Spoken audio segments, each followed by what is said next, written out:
Hello class, welcome back बच्चों। बेटा हाँ आजा, तू बोल ले। बेटा कल हमने 6 केस स्टडी कर ली थी, अभी हमारे पास सिर्फ 4 केस स्टडी बची हुई हैं, चैप्टर फिनिश हो रहा है ये। बाबू क्वेश्चन नंबर 7 पढ़ रहे हैं और अगेन कमाल की बात ऐसी है बेटा, बैक टू बैक केस पढ़ने की जरूरत नहीं पड़ रही। बेटा क्वेश्चन पूछता है what is joint venture, simple बात। Second one, explain briefly any 3 feature of joint venture. तो बेटा हमने ज्वाइंट वेंचर पढ़ लिया है, फीचर भी पढ़ लिया, कल ही पढ़े थे बेटा, फिनिश केस स्टडी, कुछ भी केस नहीं पढ़ा। केस स्टडी नंबर 8 बेटा कहता है outline the concept of PPP. बेटा आपको याद होगा क्या चीज है ये, पब्लिक प्राइवेट पार्टनरशिप, याद है ना आपको बेटा। बी पार्ट में बोलता है state any 2 ways in which government is likely to be benefited by pursuing project under a PPP model. बेटा कहता है गवर्नमेंट को ऐसे कौन से 2 फायदे हैं जो पीपीपी मॉडल से होते हैं। देखो बेटा बहुत आसान है जज करना, ऑल्दो खैर मैं आपको बोलूंगा जरूर ये क्वेश्चन यहां से पढ़ना जरूर, क्योंकि सी पार्ट में आपसे 3 फीचर भी पूछता है पीपीपी मॉडल के। मैंने आपको ना तो फीचर पढ़वाए ना कुछ बेनिफिट पढ़वाए, ये क्वेश्चन में से यहीं से पढ़ लेना। बता देता हूं कौन से ऐसे 2 बेनिफिट हैं बेटा जो ट्रिपल पी मॉडल से होते हैं गवर्नमेंट को। सबसे पहले बेटा कॉस्ट सेविंग, सरकार इन्वेस्टमेंट नहीं करती, याद है बेटा, याद करो ना बेटा, मैंने एग्जांपल दिया था हाईवेज का। बाबू Delhi to Mumbai highway construct करने की कॉस्ट 40,000 करोड़, 10,000 करोड़ गवर्नमेंट सिर्फ जमीन खरीद के दे रही है, बाकी सारी जमीन ही गवर्नमेंट की है। तो गवर्नमेंट ने इन्वेस्ट ही कितना करा, 10,000 करोड़। 40,000 करोड़ आपके लिए कोई प्राइवेट एंटिटी स्पेंड करेगी बेटा। सबसे पहली चीज कॉस्ट सेविंग। दूसरी बात बेटा आप सामने वाली एंटिटी के एक्सपर्टीज का फायदा उठा रहे हो, क्योंकि आप कॉन्ट्रैक्ट किसी ऐसे थोड़ी लल्लू पंजू कंपनी को दे रहे हो, आप कॉन्ट्रैक्ट दे किसके रहे हो, L&T को बेटा, जो अपने आप में मास्टर है बेटा इंफ्रा की, या DLF को कॉन्ट्रैक्ट दे रहे हो जो मास्टर है बेटा। तो आप उनके एक्सपर्टीज का फायदा उठा रहे हो, दूसरी बात आप कॉस्ट सेव कर रहे हो। एक बार जरा पहली और दूसरी बेटा मेरिट देखना, फायदा देखना, पढ़ना रीड करना, यही दोनों बातें लिखी हुई हैं बेटा। बाद में आपने फीचर भी पढ़ के जाने हैं, कोई प्रॉब्लम होगी तो प्रॉब्लम ले लेना फीचर में, ठीक है जी। नेक्स्ट क्वेश्चन पढ़ते हैं बेटा।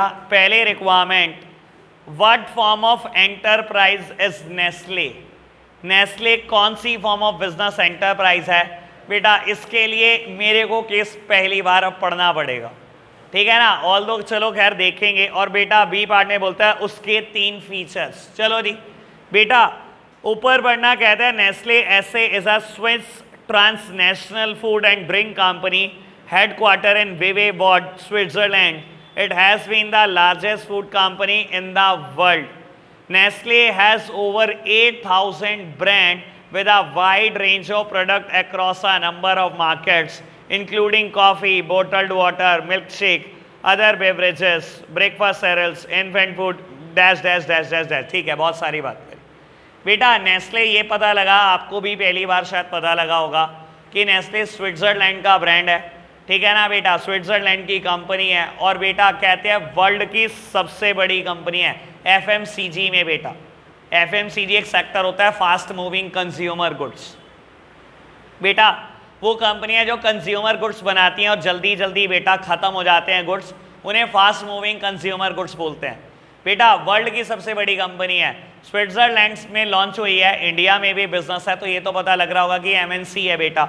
MNC क्या होती है बेटा, मल्टीनेशनल कंपनी, मतलब हर वो कंपनी जो एक से ज़्यादा नेशन में है वो मल्टीनेशनल है। तो नेस्ले मल्टीनेशनल कंपनी है, उसके 3 फीचर चिपका देना, कल पढ़ाए थे बेटा। 10th क्वेश्चन बाबू, एक काम करेंगे पहले सिर्फ रिक्वायरमेंट, और एक काम करना रिक्वायरमेंट आप पढ़ना बेटा।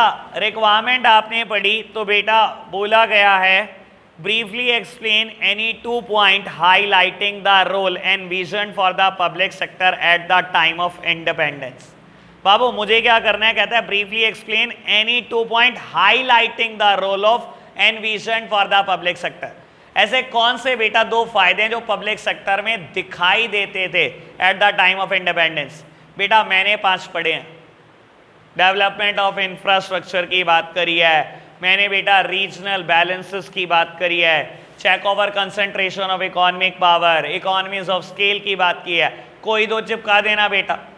पब्लिक सेक्टर में बहुत बुराइयां होंगी, लेकिन बेटा 5 तारीफ भी तो थी, याद हो मैंने चैप्टर यहां से शुरू किया था बाबू। और बेटा बी पार्ट आपसे बोलता है the insurance sector has gone through a number of phases by allowing private companies to solicit insurance and also allowing FDI. In the light of this statement, describe the government policy towards the public sector since 1991. बेटा आपको बोलता है insurance company में बहुत सारे changes हुए, insurance company को over the period of time privatise भी किया गया और FDI भी अलाउ की गई। कहता है आप इस स्टेटमेंट को दिमाग में रखते हुए ये बता दो कि 1991 में गवर्नमेंट का क्या रोल था पब्लिक सेक्टर के लिए। बेटा मैंने पूरा पढ़ा हुआ है, ठीक है ना, क्या क्या किया था पब्लिक सेक्टर के साथ गवर्नमेंट ने, कैसे कैसे अपना रोल रिड्यूस किया था, कैसे बेटा पैसे वर्ल्ड बैंक का कर्जा चुकाने में लगाए थे, कैसे BIFR को एस्टेब्लिश किया था, कैसे नेशनल रिन्यूअल फंड, सारी बात की हुई है। कोई 2-3 पॉइंट लिख देना जो आपका मन करे। खत्म केस स्टडी। बताओ 2 क्वेश्चन मेरी कमामेंट पड़ी 10 में से, केस स्टडी फिनिश हो गई। बेटा ऑलमोस्ट सारा सिलेबस फिनिश हो चुका है हमारा, चैप्टर 1 to 7। अब बेटा जिनके पेपर 23 से स्टार्ट हैं एक बार हैंड रेस करना और चैप्टर नंबर आप 1 to 3 का टेस्ट देने जा रहे हो, हैंड रेस करना बाबू। आप 3 बच्चों के कोर्स में 1 to 3 चैप्टर आ रहे हैं, अभी सुन लो। मोस्ट ऑफ द बच्चे ऐसे हैं बेटा जिन्होंने मुझसे चैप्टर नंबर 1, 2 और 7 नहीं पढ़े, मोस्ट ऑफ द बच्चे ऐसे होंगे बेटा, बाकी शायद सबने चैप्टर पढ़ रखे हैं। अब हम क्या करेंगे बेटा, कल से चैप्टर नंबर 1 स्टार्ट करेंगे, ठीक है, उसके बाद हम चैप्टर नंबर 2 और 7 करेंगे। लेकिन बेटा बता देता हूं, पहले चैप्टर में मुझे कम से कम 5 से 7 दिन लगेंगे, ठीक है। आप क्या करना, साइड बाय साइड मैं आपको चैप्टर 2 की वीडियो दे देता हूं आपके रिवीजन के लिए। आप chapter 2 side by side start कर दो, 2 दिन के बाद दे दूंगा, 2 दिन में बेस बन जाएगा चैप्टर 1 का, तो आपको फिर चैप्टर 2 भी समझ में आ जाएगा, ठीक है। 5 वीडियो हैं, वो मैंने रिवीजन बैच में शूट की थी, 5 वीडियो देख लो, पूरा चैप्टर फिनिश हो जाएगा चैप्टर 2, ठीक है। डिटेल तो हम पढ़ेंगे ही पढ़ेंगे, ठीक है जी। आज के लिए हम इतना ही रखते हैं बेटा, बाय बाय।